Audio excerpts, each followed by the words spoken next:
y'all doing? Back again, another episode of the It Factor Podcast. As always, I'm your host, Jeremy Robinson. Today we have someone special.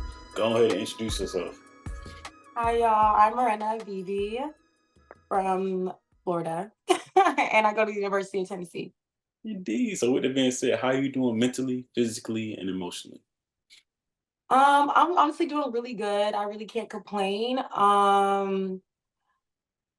Yeah, I'm doing pretty good, honestly. I really can't complain. We just got into fall training, so I'm enjoying that. Still getting adjusted with the environment here at Tennessee, was still kind of being a new person. But overall, I'm pretty good. Just staying where my feet's at. That's good. I love that. I love that. I will say, so we'll take it back a little bit. So what went into your decision to choose Iowa when you going through the recruiting process, things of that nature? What made you say, you know what, I'm going to Iowa. I'm going to try it out. Okay, so going to Iowa, it was around COVID time. So I actually was home during that time, and then COVID had happened. And then I was kind of like one of the first schools that had opened up. Crazy thing though, going out of high school, I had always had Iowa on my list for like a Okay. school that I wanted to go to. I never spoke to the coaches. I never like seen the school at all, but couple years later, like I'm there. So it was kind of something that I feel like was meant to be. It was like one of the first opportunities that came upon me during that time, that transferring time. So yeah, I took it. Got you. I love that. I love that. I would say, what was some of your favorite moments there while running track there and also being a student? My favorite moments there honestly was my first year ever when I went to Iowa. Just because during that transition, it was like really crazy for me. I came from Louisiana Tech University. Mm. That was a roller coaster as well, just because our entire coaching staff had left within us being there. Uh-huh. So I didn't hurdle. I didn't do anything for like a whole year. And then COVID happened and I didn't do anything for that entire like year and a half. So when I went to Iowa, he was like, yeah, you got to go run a race in like 2 weeks. And I was like, I have not touched a hurdle in like a year and a half. Like, what are we doing? Like, I need to like relearn this event again. Uh-huh. But I loved it because I think I trusted in myself so much. I really was just out there having fun. I really knew nothing about college track, honestly, about different conferences. I knew nothing about the game when it comes to NCAA sports for real. So I really just went in there with just like an open heart and like zero expectations, honestly. And I had one of the best years of my life. Like I remember like literally packing up my bags, like thinking I was not gonna make regionals. Like Hmm. I think it's regionals like top 48. I packed up my bags. I told my coach, like, yo, yeah, I'm gonna go home. Like, I wasn't expecting too much. Like me going to regionals, like I don't even like, but Right. I did. I made it that year and I was so happy because I was just like, oh my God, like I'm going to regionals. Like I didn't expect it. Like I didn't train all year, I had no fall training. I just went out, I was just having fun. Okay. So that was one of my best memories there at Iowa. So Mm. yeah, just But me like, being. that's what's up though, because like, don't you have the most fun when it's something that you like? I don't think I'm doing good at this, but I'm gonna see what's gonna happen, and I know this is how Yeah, it like worked out. It's like, wow. yeah, for sure. That was like one of the best moments, and just like realizing how like the mind is so powerful Mhm. that like I didn't have to have it all. And that was one thing I told myself, like these girls trained all year, they all build, they've been lifting all this, but like I know me and like I knew my mind was like the most powerful thing. And just trusting in God and myself in those moments was like everything because I saw how much I could bring out of myself. So yeah. That's amazing. And God already had guided your path because you said you already had been looking at you.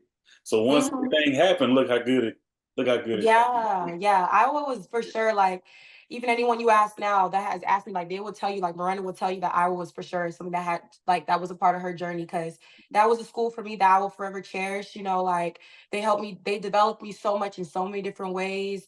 I met a lot of great people. I had, I made a family over there. really. But yeah, That's I amazing. don't So regret anything. that's what's up. So two new beginnings. How was your transition to UTK and how has it been for you from Iowa? What's the difference? Um, it's been really good. There has for sure been some ups and downs, and I really will say that because I didn't compete. So I transferred to the University of Tennessee last fall, no, actually last spring. So I was their spring transfer, but I ended up not competing in the spring due to some unfortunate health issues. So I had to take that year off, and it was really, really, really hard for me mentally. Nobody like really knows about what I was going through behind closed doors. That's something that I just kept to myself. Me and my coaches were the only people that knew. And during that time, it was just really, really hard. I watched my body just kind of like deteriorate before my eyes. I was expecting to come in and run. So it was kind of like, wow, like I was kind of forced to sit down and I've never done that before. I've never had to redshirt a year. I've never had to do that, but I really think it was all a part of my journey. Like I really can 100% say that God is for sure like did that on purpose to show me so many great things about myself and just honestly show me my identity outside of track and field because I think, a lot of times when I prayed to God. I prayed that I did good in track, not for his goodness to be before me. And I just think that, like, to be shown before me. And I just think that he really just sat me down and was just so like, look at how much I've already blessed you. Look how much I've already gave you. And like, I just never take time to give myself credit. And I've done some amazing things in this sport with Iowa. And I think God wanted me to sit down and just like absorb that, and just be grateful and just to be thankful and just to stay in the presence. And yeah, and I just think that everything, like I can really 100% say that, like everything, no matter what it was and how hard it has been, just like transitioning here, it was all so worth it.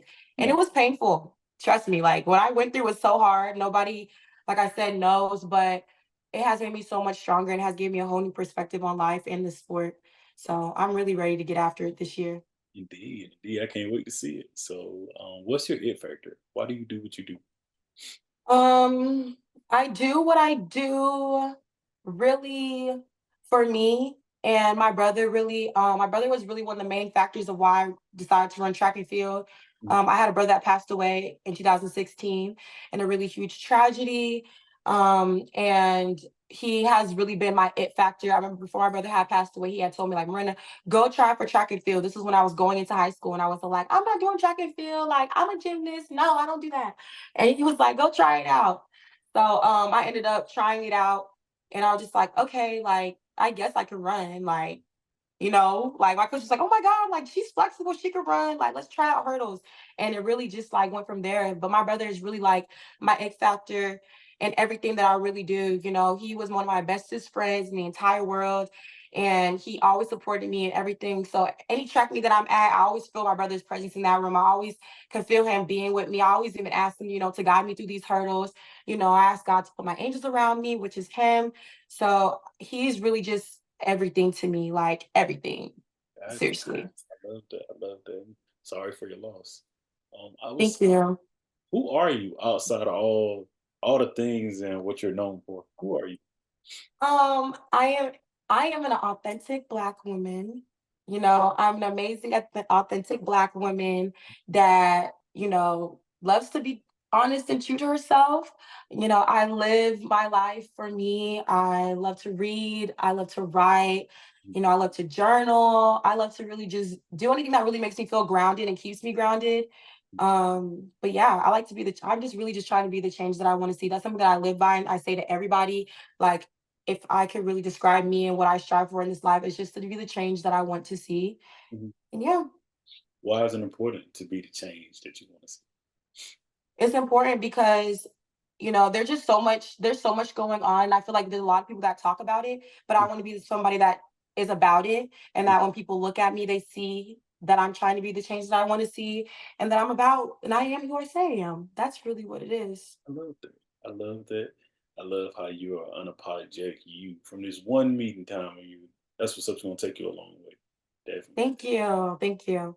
I would say, when did you know that you had what it took to run at a high level in the sport of track and field? When did you like? I know this. I got this. Honestly, I really would say like my senior year of high school, I honestly really didn't know about, like I said, like I really knew nothing about NCAA and like the sports for real. Like obviously I know the sports, but like I Right. didn't know about the SEC, Big Ten. Like I didn't really know about that for real. Like I really was just out there running because my coach thought I was a good runner. But Mhm, when I found out, I was like, oh my God, I can go to college for this. I was like, let me just like take this more seriously. Like because this could pay for school. Like I never knew like there were scholarships and stuff like that. I wasn't really educated on stuff like that. But mhm, once I really understood that, and then like I saw like, I'm like number one in my state, I'm doing all this. I'm like, hold on. let's get that bread. Like, hold on, let's get that money. Cause my mama was not gonna pay for no Uh-huh. university. You know, I was gonna go back to community college, and I'm not afraid Uh-huh. to that. I was for sure gonna go to that 2 year and then probably transfer to another 2 year university. So it just really is a blessing that I was able to be like, oh my gosh, like God was able to open so much doors for me. And Mhm. even though I went off to, Louisiana Tech and transferred to Iowa, and it was just all this journey, like all that was a part of my journey. And all of that I'm so grateful for because I got to learn so much, like I said, about me and just my life. So yeah. Indeed, indeed. So you know the Olympics is happening. And we're in Mhm. the Paralympics now. And I seen a couple weeks ago that Tyreek Hill, American football player, said that he would be able to beat Noah Lyles, which is a big Mhm. Olympian track and field star. How do you feel about other athletes that are not in track and field saying that they can beat certain athletes? How do you feel about that? Man, I'm not gonna lie. I really have like no real comment on that. Honestly, Like, I feel like that's just an everyday thing that athletes go through. Like someone being like, "Oh, I'm faster than you. Oh, I could beat you." Like, okay, cool. But I'm a really big Noah Lyles fan, mhm, very big. So, I just think that he did amazing. I think he did great at the Olympics. I think that he is a perfect example of, you could trash talk, you could say whatever, but I'm gonna back it up. mhm. So, and that's what he did. And he does it every time. So that's all I really have to say about that. I love that. I love that. And I say I only got a few more questions. I say once it's all done, I said and done with school and track. Uh, Mhm. what would you like to do? Like what's something that you know what that's something I love to do. Like I put my all into it. I really want to just strive more into like my career area of writing and journalism. Mhm. But I don't know exactly where I want to fully take that yet, and that's okay. But Yeah, I do know that I want to be part of an organization that is about change in mhm. this world. So yeah. Love that. I love that. I say lastly, when it's all said and done, what would you like to be remembered for? Can you repeat that? I'm sorry. When it's all said and done, what would you like to be remembered for? I would like to be remembered for, staying true to myself. Like that's really That's really all I want to be remembered for, honestly. And, something that I always, always, always pray and I ask God is that please just let all my good works, show others what faith is like, because, when you do good in this world and when you trust and you stay down and people are around you watching you go through the valleys and the storms and the ups and downs and they're questioning and they're doubting you and you come about on top, or God pops out and shows you like, wow, this is why you waited. Like that gives so many people around you so much hope and just so much like faith, and they admire that. So that's all I want out this life, and I want just continue being this light, continue being true to myself, continue being a vessel in this world, and that others can see that so they can do the same. That's all I want. I love that. And you doing that. You already doing that. So I love that. I hope so. I hope so, for real. My last thing, I just thought of it too. I would say, what's some advice would you give to young ladies that would love to be in your shoes or close to some in your shoes someday? Advice that I would give is stay grounded. Never let anybody tell you who you are.